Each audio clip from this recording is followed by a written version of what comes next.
अस्सलाम वालेकुम। In this video will talk about postpartum haemorrhage. Postpartum haemorrhage क्या रहता है कि मैं 10 टीचर से एक बस जनरल ओवरव्यू दूंगा, मेन इरफान से और मैं से स्लाइड से करवाऊंगा। What is postpartum haemorrhage? It is basically when there is blood loss of more than 500 millilitre postpartum. And major obstructive haemorrhage क्या होता है कि it is defined as blood loss of more than 2500 ml और requiring a blood transfusion of more than 5 units of red cells और treatment for coagulopathy. Sign and symptoms क्या होते हैं haemorrhage के? जो हमको पता है हेमरेज में जो हाइपोवोलेमिक शॉक के साइन एंड सिम्टम्स मिलते हैं कि symptoms of anxiety, thirst, nausea, cold, pain, dizziness, signs of rising fundus, peritonism, reduced urine output, tachypnea, tachycardia, hypotension, narrow pulse pressure। Prevention किस तरह की जा सकती है पीपीएच की? ज़्यादातर ये है कि अगर किसी फीमेल में ऑलरेडी हीमोग्लोबिन कम है तो उनके आयरन सप्लीमेंट्स दी जाएँ and prophylactic use of oxytocin किया जाए। एंड क्या कहते हैं, जो हमारे पास रिस्क फैक्टर है सबसे कॉमन, अभी हम देखेंगे रिस्क फैक्टर जो है सबसे कॉमन जो हर हाल में याद रखते हैं वो है uterine atony. Uterine atony is the most important and most common risk factor for your postpartum haemorrhage. And uterine atony की क्या क्या रिस्क फैक्टर्स होते हैं? यूट्राइन एटोनी का ये मतलब है कि जो यूट्राइन की टोन है, यूट्रस की टोन है, वो लॉस हो गई है। यूट्राइन एटोनी के अपने जो रिस्क फैक्टर्स होते हैं उसमें हमारे पास macrosomia, multiple pregnancy, prolong labour, oxytocin use, induction of labour, grand multiparity, polyhydramnios, antepartum haemorrhage, placenta abruptia, placenta previa, placenta accreta, previous multiple caesarean sections, perineal trauma, full bladder under अपना क्या कहते हैं, वैसे यहाँ तक थे, यहाँ तक ये जितने भी ये फैक्टर्स लिखे हुए macrosomia, multiple pregnancy, prolong labour, oxytocin, induction of labour, grand multiparity, polyhydramnios, antepartum haemorrhage and placenta abruptia, these are all the risk factors for uterine atony. अलग से भी रिस्क फैक्टर्स बताए हैं उसमें हमारे पास placenta previa, placenta accreta, multiple previous caesarean sections, perineal trauma, full bladder, underlying haematological disorders like von Willebrand disease, DIC and क्या कहते हैं यूट्राइन रप्चर, यूट्राइन इन्वर्जन, ये सारे हमारे पास रिस्क फैक्टर्स आते हैं और पीपीएच। अब हम इसके इरफान से और अच्छे से कर लेते हैं, हम स्लाइड से और अच्छे से करते हैं।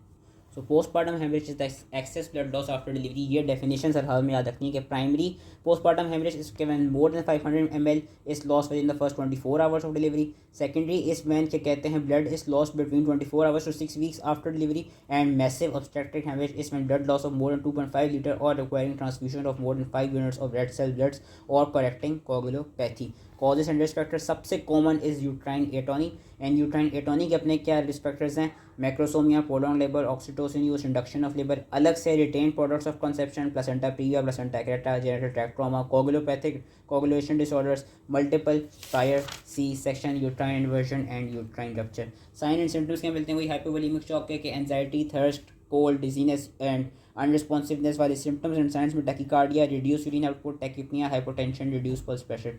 मैनेजमेंट क्या है? मैनेजमेंट इसकी इज़ वेरी वेरी इंपॉर्टेंट, याद रखनी होगी। मैनेजमेंट ही मैं अलग से डिफरेंट स्लाइड से भी कराता हूँ। मैनेजमेंट ये याद रखनी है कि सबसे पहले तो आपने ABCD प्रोटोकॉल करना है and you should call the senior for help. You should stop the uterine bleeding by massaging the uterus और बाय मैनुअल कंप्रेशन। ज़्यादातर बाय मैनुअल कंप्रेशन से ही करते हैं क्योंकि जो यूट्राइन एटोनी है वही मेन कॉज होता है, और by removing any clots in the uterus and vagina, लेकिन by manual compression and massage the uterus, ये हर हाल में याद रखना है। अब हम क्या करते हैं, अब हम यूट्रोटोनिक एजेंट्स देते हैं in a stepwise manner. सबसे पहले हम देंगे ऑक्सीटोसिन 5 to 10 यूनिट्स IM और IV। Then we would give oxytocin 40 units and 100 ml of normal saline over 4 hours. Rectal misoprostol देंगे 800 to 1000 माइक्रोग्राम्स। सिंटोमेट्रीन जिसमें हम एर्गोमेट्रीन देंगे 500 माइक्रोग्राम एंड साथ में सिंटोसिनोन देंगे 5 unit. Syntocinon is basically oxytocin which can again be given either IM और IV। Repeat ergometrin 500 microgram IM or IV and carbaprost which is a prostaglandin F2 alpha carbaprost 0.25 milligram by IM with intervals of more than 15 minutes up to maximum 8 dose। तो इसका क्या link तरह से रट्टा ही लगाना होगा, ये चीज़ याद रखनी होगी। दोबारा मैं रिपीट कर रहा हूँ, oxytocin 5 to 10 units IM IV, oxytocin 40 units and 100 ml normal saline over 4 hours. Rectal misoprostol 800 to 1000 microgram. Syntometrine जिसमें एर्गोमेट्रिन 500 माइक्रोग्राम और सिंटोसिनोन 5 यूनिट्स आ जाता है। Repeat the ergometrine 500 microgram by IM और IV and carboprost which is prostaglandin F2 alpha 0.25 milligram by IM with intervals of more than 15 minutes up to maximum 8 doses। And in case of persistent bleeding, look for genital tract trauma and repair, correct any coagulopathy if DIC is present and call the senior help for interventional radiologist and obstetricist आ जाते हैं senior help में हमारे पास। Surgical में हमारे पास uterine artery embolisation, iliac artery ligation, uterine balloon insertion और hysterectomy है। अब हम अलग से इसको स्लाइड्स के थ्रू कर लेते हैं, ये मैनेजमेंट है। Postpartum hemorrhage is loss of more than 500 milliliter blood from genital tract within 24-hour delivery. Secondary is loss of more than 500 milliliter blood from genital tract between 24 hours and 12 weeks of your gestation। 12 weeks लिखा हुआ है या आप 6 weeks भी याद कर सकते हैं। रिस्क फैक्टर्स के लिए ये 4 T's हर हाल में याद रख लेते हैं कि tone, trauma, tissue, thrombin. Tone में सबसे जो कॉमन कॉज है वो है uterine atony. And uterine atony के जो सबसे कॉमन कॉजेज हैं वो यही हैं कि मल्टीपल प्रेगनेंसी की वजह से यूट्राइन एटोनी हो गई, पॉलीहाइड्रेनियोस की वजह से, good size foetus, grand multiparity, prolong labour, fibroids, retained placental membranes and clots, इन सब चीज़ों की वजह से यूट्राइन एटोनी हो गई। तो टोन जिसमें यूट्राइन एटोनी आ जाती है, टिश्यू के रिटेन प्लासेंटा के products, retained membranes, retained clots, trauma either vaginal trauma, perineal trauma, cervical trauma और uterine trauma. And lastly your thrombin का उन्होंने ये आगे बताया हुआ है जिसमें हमारे पास कॉन्जेनिटल क्लॉटिंग डिसऑर्डर्स आ सकते हैं या एक्वायर्ड क्लॉटिंग डिसऑर्डर्स आ सकते हैं ड्यू टू APH, PPH और डेड फीटस। मैनेजमेंट की अगर बात करें, सबसे पहले वही ABC अप्रोच के we call the help from senior obstetrician, senior midwife, anaesthetist या हीमेटोलॉजिस्ट। ABCD वाली अप्रोच के airway, oxygen by mask, intravenous lines pass की, CVP आर्टिकल लाइन पास की, फ्लूइड रिससिटेशन की by IV, transfuse blood immediately, cross match 6 units of blood, may need fresh frozen plasma या platelets या cryoprecipitate, send urgent investigation for blood CP, clotting profile, LFT, RFT and pass Foley's catheter and maintain blood fluid balance. Crystaloids हम up to 2 litres देते हैं, isotonic के and colloids up to 1.5 litre. Blood transfusion की अगर ज़रूरत है तो ज़्यादातर हम O नेगेटिव देते हैं।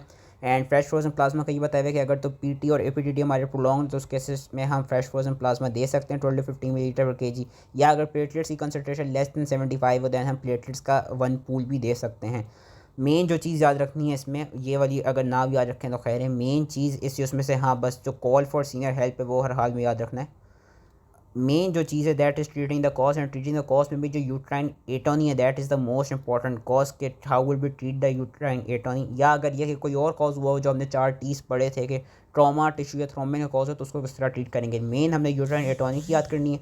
अगेन आप या तो ये वाली याद कर सकते हैं या आप वो जो इरफान वाली वो याद कर सकते हैं, दोनों ऑलमोस्ट सेम ही है कि सबसे पहले we massage the uterus abdominally, या वी कैन गिव IV या we can by manual compression के अगर यूट्राइन एटोनी की वजह से हो रहा है। Give IV Syntocinon 10 units and ergometrine 0.5 milligram. हमने वहाँ पढ़ा था कि हम शुरू में IV Syntocinon as I stated before it is basically oxytocin के हम शुरू में 5 या 10 यूनिट दे रहे थे। एंड हमने अलग से भी पढ़ा था कि हम जो दे रहे थे एर्गोमेट्रिन के साथ दे रहे थे 500 माइक्रोग्राम इस 0.5 मिलीग्राम। एर्गोमेट्रिन वहाँ पे उन्होंने शायद 5 यूनिट्स लिखे हुए थे या 10 यूनिट्स लिखे हुए हैं, आप ये वाला भी याद कर सकते हैं। IV infusion of syntocinon which is oxytocin 40 units in 500 ml of 0.9% cell line over 4 to 6 hour, वहाँ पे 100 ml लिखा हुआ था।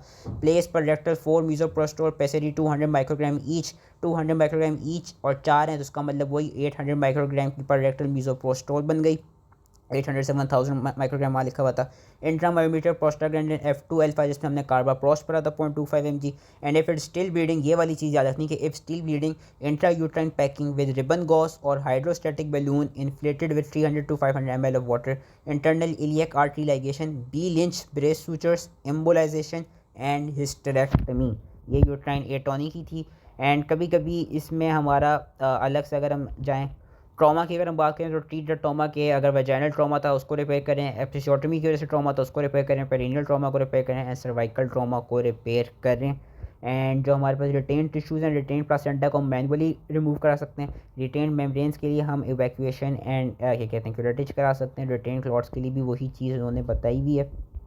Lastly for treating the thrombin, अगर तो क्लॉटिंग डिसऑर्डर है first consult the haematologist and give fresh blood, fresh frozen plasma, cryoprecipitate और platelets.